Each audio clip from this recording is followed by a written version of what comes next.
Hoy conoceremos la historia detrás de una pregunta que parece simple, pero no lo es. ¿Cuál fue el cártel más violento de todos? La respuesta depende de cómo se mida. ¿Por el número de personas afectadas? ¿Por los métodos utilizados? ¿Por el impacto sobre comunidades enteras? ¿Por la capacidad de desafiar directamente al Estado? Hay organizaciones que construyeron imperios silenciosos con corrupción. Hay otras que bombardearon aviones comerciales. Hay otras que paralizaron países enteros con un comunicado. En este video vamos a recorrer 8 de las organizaciones criminales más poderosas de América Latina, desde las más calculadas hasta las más extremas.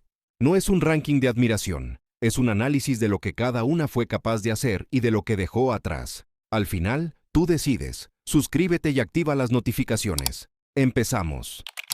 El poder que no necesitaba ruido. 4 hombres fundaron el cártel más rico y discreto de Colombia. Los hermanos Gilberto y Miguel Rodríguez Orejuela, José Santa Cruz Londoño y Helmer Pacho Herrera. Mientras Escobar colocaba bombas y confrontaba al Estado en televisión nacional, Cali compraba jueces, compraba policías, compraba campañas presidenciales. 17 oficiales de policía en nómina directa. La campaña presidencial de Ernesto Samper, financiada con $6 millones, según confesión firmada por los propios Rodríguez Orejuela. Pero discreto no significó limpio. En enero de 1988, colocaron un vehículo con 80 kilogramos de explosivos frente al edificio Mónaco de Medellín, donde vivía la familia de Escobar. La niña Manuela quedó con daño auditivo permanente. No lograron eliminar al objetivo, pero la respuesta que desataron dejó más de 100 personas afectadas en los meses siguientes.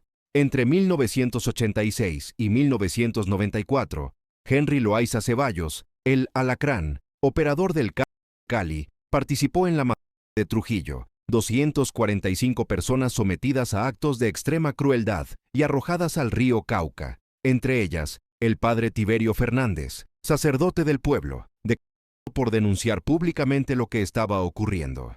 Cuando finalmente los capturaron, negociaron sus condenas. Sus fortunas en Islas Caimán, Suiza y otros países permanecieron intactas. Desde la cárcel, siguieron dando instrucciones. El cártel de Cali no fue el más brutal en métodos. Fue quizás el más peligroso en un sentido diferente. Demostró que el poder criminal no necesita espectáculo para penetrar en las instituciones del Estado hasta hacerlas funcionar a su favor. El más antiguo, y el que creó el monstruo que terminaría destruyéndolo. El cártel del Golfo tiene la historia más larga del crimen organizado mexicano. Fundado por Juan Nepomuceno. Guerra en los años 30 en Matamoros, Tamaulipas, comenzó contrabandeando alcohol durante la prohibición estadounidense. Décadas después se convirtió en una de las organizaciones más violentas de América del Norte. Bajo Juan García Ábrego, fue el primer narcotraficante mexicano en entrar a la lista de los 10 fugitivos más buscados del FBI. En 1984, 6 personas fueron eliminadas dentro de una clínica en Matamoros, una instalación médica donde se atendían personas vinculadas a grupos rivales. En 1991, 18 personas perdieron la vida en la prisión del Cerezo de la misma ciudad. Pero la decisión que definiría el destino del cártel llegó cuando Osiel Cárdenas Guillén tomó el control. Reclutó desertores de las Fuerzas Especiales del Ejército Mexicano y los convirtió en su brazo armado. Los llamó los Zetas. Esa decisión cambió el mapa del crimen organizado en México para siempre. Cuando los Zetas se independizaron en 2010, la guerra que siguió devastó Tamaulipas. Convoyes de más de 30 vehículos se enfrentaban a plena luz del día en municipios como Ciudad Mier. Comunidades enteras huyeron. Pueblos quedaron vacíos. En 2023, 4 ciudadanos estadounidenses viajaron a Matamoros para realizarse procedimientos médicos. Los confundieron con personas vinculadas a un grupo rival. 2 de ellos, Shaid Woodard y Sindel Brown, perdieron la vida. Una mujer mexicana que transitaba por el área también resultó afectada por un impacto accidental. El cártel del Golfo respondió con una carta manuscrita y entregó a 5 de sus propios integrantes maniatados a las autoridades, como si eso fuera suficiente. El cártel del Golfo fue el origen de algo que no pudo controlar. Al crear a los Zetas, encendió una mecha que terminaría consumiendo también su propio territorio. La organización que llenó todos los vacíos que otros dejaron. La organización criminal más grande de Colombia, hoy no nació del narcotráfico puro, nació del paramilitarismo.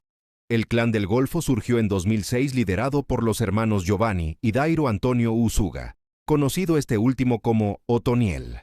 Cuando las FARC se desmovilizaron en 2016, el Clan del Golfo ocupó los territorios que dejaron vacíos de un día para otro. Rutas de cocaína, minas ilegales de oro, tráfico de migrantes hacia Panamá y sistemática en más de 300 municipios de Colombia. Otoniel implementó el llamado Plan Pistola. Pagaba por cada agente de policía o soldado eliminado. Cuando su hermano Giovanni fue abatido por la policía en 2012, el clan declaró un paro armado en todo el norte del país. Nadie podía circular. Ningún negocio podía abrir. Ningún transporte podía operar. Comunidades enteras paralizadas por decisión de una organización criminal. Cuando Otoniel fue extraditado a Estados Unidos en 2022, lo hicieron de nuevo. En Nueva York, una jueza federal lo sentenció a 45 años de prisión por el tráfico de más de 96 toneladas de sustancias ilícitas hacia Estados Unidos y le ordenó pagar $216 millones en reparaciones. En Colombia tenía 122 órdenes de captura activas cuando lo arrestaron, incluyendo condenas por masacre, desapariciones forzadas, desplazamiento de comunidades indígenas y afrodescendientes y reclutamiento de menores de edad. El presidente de Colombia comparó su captura con la caída de Pablo Escobar. El Clan del Golfo sigue operando. El Clan del Golfo representa la evolución del crimen organizado colombiano post-FARC, una organización que no tiene una sola actividad ilegal, sino un modelo de negocio criminal diversificado, capaz de paralizar regiones enteras con una sola orden. La pandilla que Estados Unidos exportó sin saberlo, la Mara Salvatrucha, no nació en Centroamérica. Nació en Los Ángeles, formada por hijos de salvadoreños que habían huido de la guerra civil en los años 80. Cuando Estados Unidos los deportó masivamente en los 90, los mandó de regreso a un país que muchos de ellos no conocían, con la pandilla tatuada en la piel y sin ninguna red de apoyo local. El Salvador no estaba preparado para recibirlos. Se instalaron en los barrios, dividieron el territorio en clicas. El que vivía en su zona pagaba, el que tenía un negocio pagaba. El que se negaba aparecía en la calle. En agosto de 2018, 2 dueños de una panadería en San Salvador fueron sacados de su local a la fuerza. Los eliminaron en plena calle. Su único crimen, supuestamente habían hablado con la policía. En 2016, El Salvador registró 740 personas afectadas solo en el mes de enero. El país tenía 70,000 pandilleros activos. El 26 de marzo de 2022, la MS-13 y el Barrio 18 coordinaron acciones que dejaron 62 personas sin vida en un solo día, en 24 horas, como si quisieran demostrar que podían.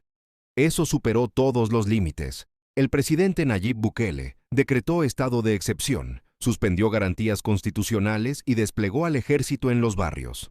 En los primeros meses, 62,000 detenidos.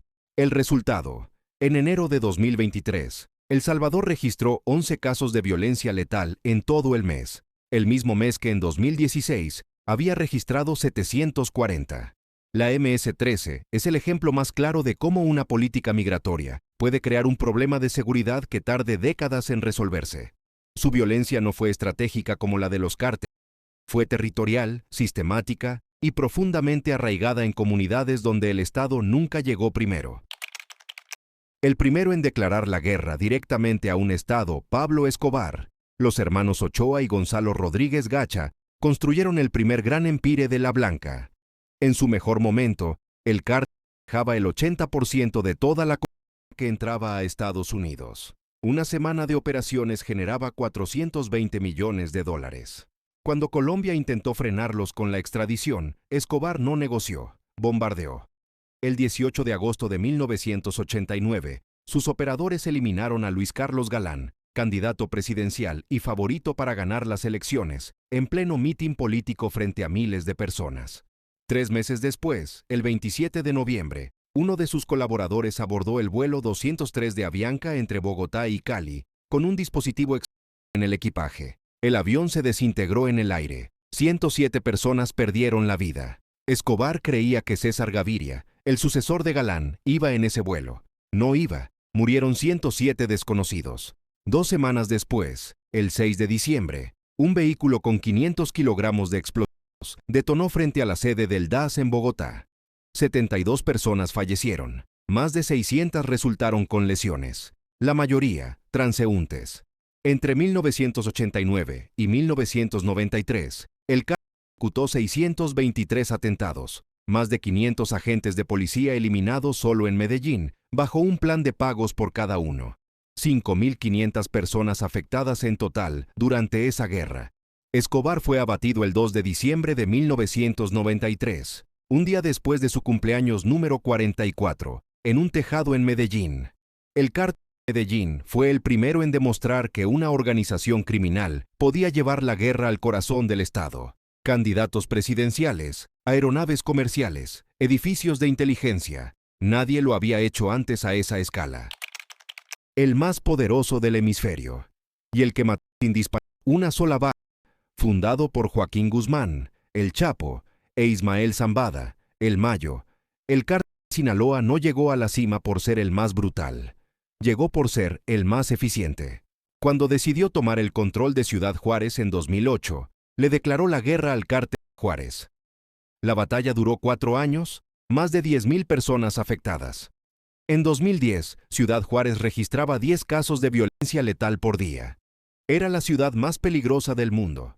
En 2011 y 2012, autoridades encontraron más de 380 fosas en Durango y Sinaloa. El 15 de mayo de 2017, en plena calle de Culiacán, operadores del cártel eliminaron al periodista Javier Valdés, uno de los reporteros más importantes que cubría el crimen organizado en México. Lo eliminaron porque no dejó de informar. En octubre de 2019, quedó claro quién tenía el control real del territorio. El ejército capturó a Ovidio Guzmán, hijo del Chapo, en Culiacán. En cuestión de horas, el cártel tomó la ciudad. Bloqueos, civiles encerrados, fuerzas del orden superadas. El gobierno mexicano liberó a Ovidio ese mismo día. Pero el impacto más devastador del cártel de Sinaloa no se midió en enfrentamientos. Entre septiembre de 2022 y agosto de 2023, 78.000 personas perdieron la vida en Estados Unidos por sobredosis de fenta. El cártel no disparó una sola bala para causarlo, solo fabricó la pastilla y cruzó la frontera. El cártel de Sinaloa redefinió lo que significa el poder criminal. No necesitas confrontar al Estado si puedes hacerlo funcionar a tu alrededor. Y no necesitas armas si puedes distribuir algo que la gente busca voluntariamente. Los que trajeron la guerra de otra dimensión. Los Zetas no nacieron en las calles. Nacieron en el ejército. Arturo Guzmán de Sena, el Z-1, era un exmiembro del Grupo Aeromóvil de Fuerzas Especiales del Ejército Mexicano. Ociel Cárdenas Guillén, líder del cártel del Golfo, lo contrató para que formara una guardia de élite con otros desertores militares. Hombres que sabían operar, infiltrar y actuar con precisión castrense. El Z-1 fue abatido en 2002 en un restaurante de Matamoros. Tomó el mando Heriberto Lascano, el Z-3, el Lasca, entrenado por fuerzas especiales israelíes y el ejército estadounidense, responsable de cientos de acciones, considerado el segundo narco más buscado de México, solo detrás del Chapo. $5 millones de recompensa. Los Zetas no fueron solo más violentos, introdujeron métodos que ningún grupo criminal había utilizado antes en México. Las decapitaciones como mensaje, la disolución de cuerpos en ácido, lo que ellos llamaban el guisado. Testigos declararon haber visto actos que superaban cualquier categoría conocida de violencia criminal. El 22 de agosto de 2010, interceptaron a 72 migrantes latinoamericanos en San Fernando, Tamaulipas. Los alinearon, los eliminaron de forma sistemática. 2 sobrevivientes fingieron estar sin vida.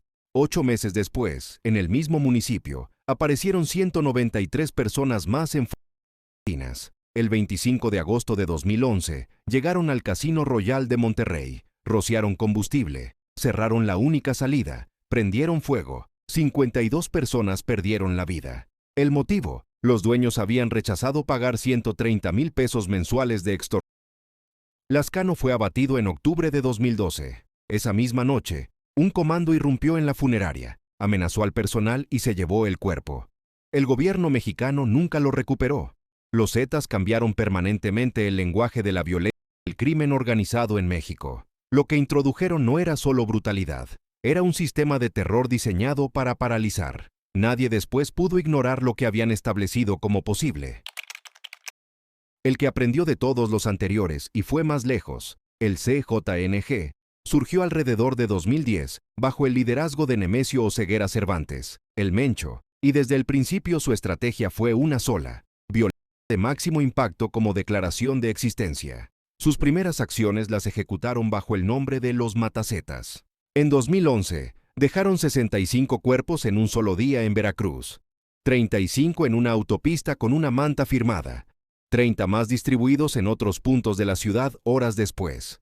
El 6 de abril de 2015, tendieron una emboscada a una caravana de la Policía Estatal de Jalisco en la Sierra de Amula. Los esperaban desde los cerros con armamento de alto calibre y lanzagranadas. 15 policías perdieron la vida en 30 minutos. Ningún refuerzo llegó a tiempo. Menos de un mes después, el 1 de mayo de 2015, el ejército intentó capturar al Mencho en Villa Purificación. El derribó un helicóptero militar con un lanzacohetes de fabricación rusa. 6 soldados perdieron la vida. Ese mismo día bloquearon carreteras en 25 municipios de Jalisco y quemaron 29 autobuses. El gobierno de Estados Unidos los comparó con el Estado Islámico. En 2025, el Departamento de Estado los designó oficialmente como organización terrorista. Operan en casi todos los estados de México, trafican sustancias ilícitas a escala industrial, utilizan drones para lanzar artefactos explosivos contra fuerzas de seguridad, distribuyen videos de acciones extremas como herramienta de propaganda. El Mencho fue el narco más buscado del mundo durante años. 15 millones de dólares de recompensa. El 22 de febrero de 2026, el ejército mexicano lo localizó en Tapalpa, Jalisco. Llevaba décadas en movimiento constante. Al final, no fue suficiente. El CJNG aprendió de cada organización que lo precedió y tomó lo más efectivo de cada una: la corrupción de Cali, la capacidad militar de los Zetas, la brutalidad pública de Medellín, la eficiencia de Sinaloa. Y lo combinó con algo que ninguno había tenido antes: capacidad de expansión global y uso de tecnología militar en conflictos urbanos. 8 organizaciones, décadas de crímenes, continentes afectados. La respuesta honesta es que depende del criterio. Si mides por escala de víctimas directas, el cártel de Medellín en su contexto histórico fue el más devastador para un solo país en un periodo concentrado de tiempo. Si mides por métodos, los Zetas introdujeron un nivel de crueldad sistemática que cambió permanentemente lo que se consideraba posible dentro del crimen organizado. Si mides por capacidad de confrontar al Estado, el CJNG derribó helicópteros militares, paralizó estados enteros y fue designada organización por 2 gobiernos. Si mides por impacto a largo plazo sobre poblaciones civiles, el FENTA del cártel de Sinaloa ha causado más muertes en Estados Unidos que cualquier conflicto armado reciente, sin disparar una sola bala. Si mides por penetración institucional, el cártel de Cali financió una presidencia y puso policías en nómina sin que nadie lo detuviera durante años.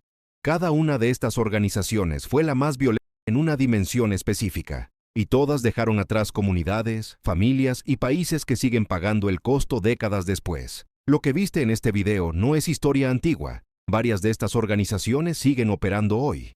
Cuéntanos en los comentarios, ¿cuál crees tú que fue la más violenta y por qué? Es una pregunta que no tiene una sola respuesta correcta. Por eso nos interesa la tuya. Si este video te dio contexto que no encontrabas en un solo lugar, dale al me gusta y compártelo. Suscríbete a La Historia Detrás del Crimen.